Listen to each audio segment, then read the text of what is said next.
ये बेहतर जाटव जी बताएंगे क्यों मुरझाया हुआ है मोदी जी का चेहरा। क्यों मुरझाया हुआ है मोदी जी का चेहरा जाटव जी, और क्या ये 5 साल पूरे नहीं कर पाएगी एनडीए की सरकार? आवाज नहीं आ रही सर, अनम्यूट करिए प्लीज।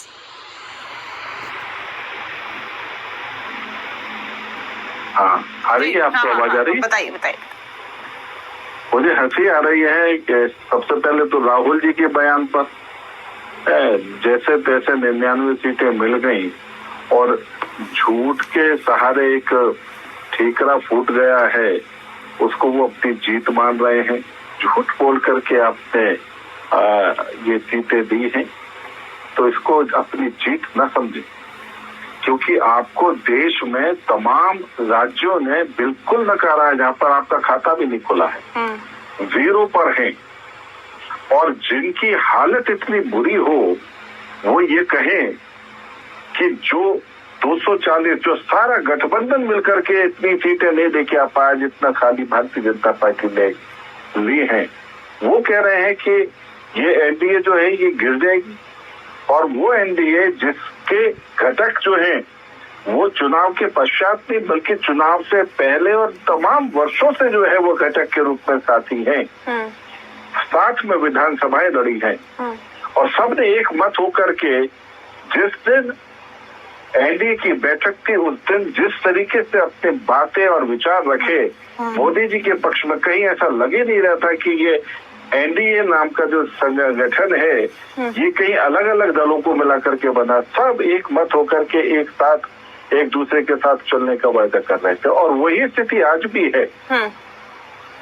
अगर किसी प्रकार की बुलाया जा सकता है कि घटक दल ही कहीं और गए थे, फिर वापस आ गए, फिर कहीं और चले गए थे, फिर वापस आ गए, ये तो आप देख रहे हैं। ठीक है, कोई बात नहीं, जाना और आना लगा रहता है, मगर सब वो वहां गए, वहां जाकर के उन्होंने महसूस किया कि वहां स्थिति कितनी बदतर है, वो अपने घर वापस आ गए, फिर वापस चले गए थे, फिर वापस आ गए। नहीं, अब क्या वो, अब सवाल इस बात को लेकर है कि ये बताइए मुझे कि अब ये थोड़ी सी भी नाराजगी, थोड़ी सी भी चूक, राहुल गांधी कह रहे हैं नरेंद्र मोदी को सत्ता से हटा देगी अगर थोड़ी सी भी चूक हुई तो। ठीक है, वो बिल्ली जो है वो बैठ करके यही उस जुगाड़ में रहती है कि आया शिकार फंसा, आया शिकार फंसा। और राहुल गांधी जी को राजनीति का कतई तजुर्बा नहीं है, और इस कारण से वो अपने जो उनके साथी सहयोगी हैं उनके द्वारा कही गई बातों को लेकर के, और वो ये मानते कि बस यही दुनिया है और यही सच है। इनफैक्ट क्या है कि राजनीति को समझने के लिए बहुत गूढ़ तरीके से जो है आपको जमीनी स्तर पर जाने की आवश्यकता होती है। प्रफुल्ल पटेल का इन्होंने एग्जाम्पल भी दिया। ऐसे में क्या लगता है कि असंतोष किसी दिन बड़ा कहीं ना कहीं कारण बन सकता है विपत्ति का? देखिए, सबसे पहले तो मैं जो इंडिया अलायंस ने अपने मैनिफेस्टो में जिस तरीके से अल्पसंख्यकों के उनके डेवलपमेंट, उनके एस्टेब्लिशमेंट के लिए जिस तरीके से कुछ बातें कही, मैं समझता हूँ वैसे तो उनके पास में कोई मौका आएगा नहीं। इस वक्त एक मौका है, अगर नेता प्रतिपक्ष ये अल्पसंख्यक समाज से, जावेद जी के समाज से जो है अगर बना देते हैं नेता प्रतिपक्ष, तो मैं समझता हूँ कि एक बहुत बड़ी जो है उपलब्धि होगी और ये इस समाज के साथ में न्याय कर पाएंगे। अदरवाइज जावेद भाई जैसे लोग केवल इनके पीछे जिंदाबाद जिंदाबाद करते रह जाते हैं और ये परिवार मौज लेता है, और ये सही मायने में पूरी तरीके से कथा बता करके समाज को अपने पीछे गाड़ी में धक्का लगाने के लिए ही इस्तेमाल करते हैं, इसके अलावा कुछ नहीं है। और आज जो स्थिति पैदा हो गई है नेता प्रतिपक्ष की, तो उसमें अगर ये अल्पसंख्यक समाज के किसी नेता को अगर अपने साथ में ये नेता प्रतिपक्ष नहीं बनाते हैं तो इस बार भी ये धक्का लगाएंगे, और जावेद भाई जैसे लोग जो हैं वो बहुत खुश होंगे, सरकार गिरेगी, सरकार गिरेगी, सरकार गिरेगी, कुछ नहीं होने वाला। आप सरकार चलाइए, जीवन धक्का लगाते रहेंगे, केवल इसी आश्रय में, इसी आशय में कि आपको एक मैनिफेस्टो में व्यवस्था बना दी है कि आपको बहुत कुछ मिलने वाला है, गारंटी दे दी है। गारंटी केवल एक ही चीज की है, इनकी गाड़ी में धक्का लगाने की, इस परिवार की गाड़ी में धक्का लगाने की, माँ, बेटा और बेटी तीनों के तीनों सांसद बन करके बैठे होंगे।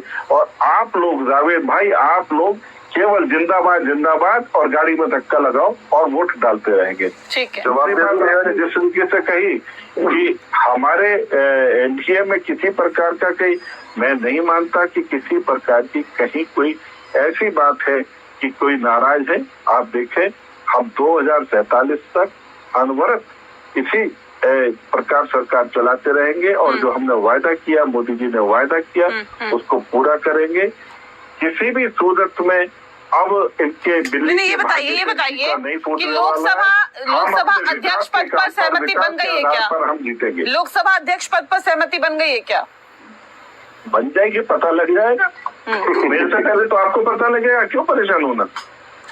मुस्लिम आरक्षण, समान नागरिक संहिता, एक देश एक चुनाव, जिस चीज की जहाँ जब जरूरत होगी वो सब चीजें प्रोवाइड की जाएंगी। अग्निवीर योजना पर तो जेडीयू ने पहले ही आईना दिखा दिया कि एक बार फिर से सोचने की जरूरत है। नहीं, आईना क्या दिखा दिया, अरे विषय अभी देश चलना तो शुरू हो, सरकार चलनी तो शुरू हुई है।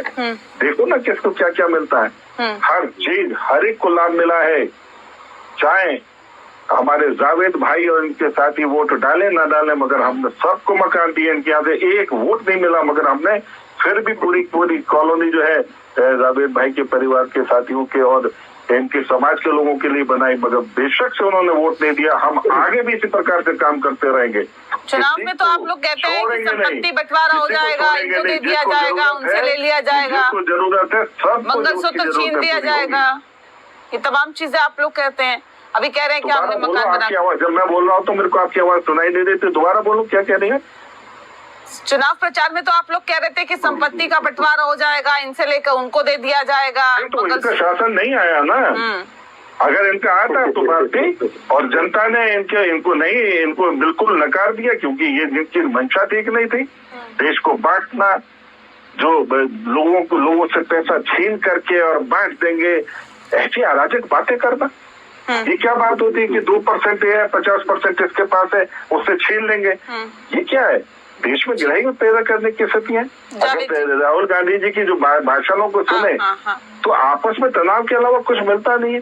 ये सब चीजें नहीं होने देने वाले, देश की जनता को सब चीजें पसंद नहीं है, इसलिए राहुल गांधी जी को 99 के फेरबदल कर दिया है। देखिए, तो कह रहे हैं कि 99 सीटों पर लाके सिमटा दिया आप लोगों को। उसके बाद इज्जत से नेता प्रतिपक्ष का पद लीजिए, संसद में बैठिए। कह रहे हैं बस नेता प्रतिपक्ष ही बनिए, सत्ता पक्ष बनने की जरूरत नहीं है और ना ही आपको इतना मैंडेट मिला। ठीक है, पहले तो बीजेपी के लोगों को और प्रकाश भाई को भी फोबिया हो गया है गांधी परिवार से। कोई चर्चा हो या ना हो, गांधी परिवार को जरूर लाते हैं। ये फोबिया इनको बहुत इनके दिलों में डर कर गया है। ये फोबिया निकालिए, वो आपको कुछ नहीं कहेंगे। दूसरी बात ये कहूंगा, फोबिया तो अभी प्रकाश भाई आपने मन में बैठा दिया है गांधी परिवार ने। ठीक है, आपने एक बहुत इम्पोर्टेंट बात बोली कि माइनॉरिटी सेक्शन से, माइनॉरिटी सोसाइटी से लीडर ऑफ अपोजिशन होना चाहिए। ये बहुत अच्छा सुझाव है आपका, लेकिन शायद आप भूल गए 10 साल देश के प्रधानमंत्री अल्पसंख्यक रहे हैं डॉक्टर मनमोहन सिंह, जिन्होंने देश को कहां से कहां लेके गए वो। तो आप ये केवल माइनॉरिटी में जैन भी आते हैं,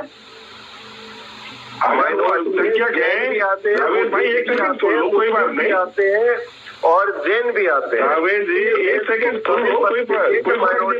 मुस्लिम आते हैं।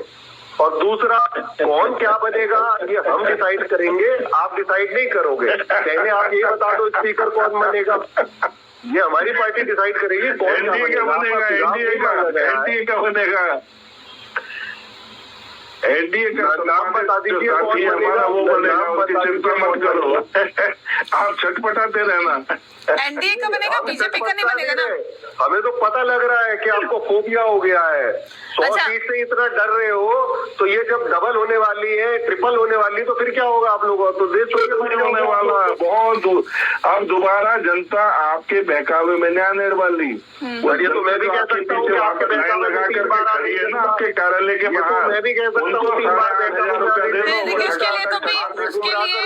उसके लिए थोड़ा इंतजार करना पड़ेगा, लेकिन बात आज इस पर हो रही है कि क्या ये सरकार 5 साल का कार्यकाल पूरा कर पाएगी या नहीं। मोदी की गारंटी पे काम होगा, किसानों के लिए काम होगा, MSP पे काम होगा, अग्निवीर योजना खत्म कराएंगे, तैयारी कर लो, कमर कस लो अपनी। कर्नाटक में आपने कमर कस लो, आप तो महंगाई करते हैं, उद्योगपतियों का कर्जा माफ नहीं होने देंगे, होगा तो किसानों का होगा पहले। चलिए ये विपक्ष, देखिए जब मजबूत विपक्ष होता है तो जाहिर तौर पर उन मुद्दों को भी उठाया जाता है जो किसी भी जनता के साथ जुड़े हुए हैं, उनकी हानि नहीं होने देता। बहरहाल वक्त की कमी है, बहुत शुक्रिया आप दोनों का हमारे साथ इस खास चर्चा में शामिल होने के लिए। पक्ष पे पक्ष में फिलहाल इतना ही, नमस्कार।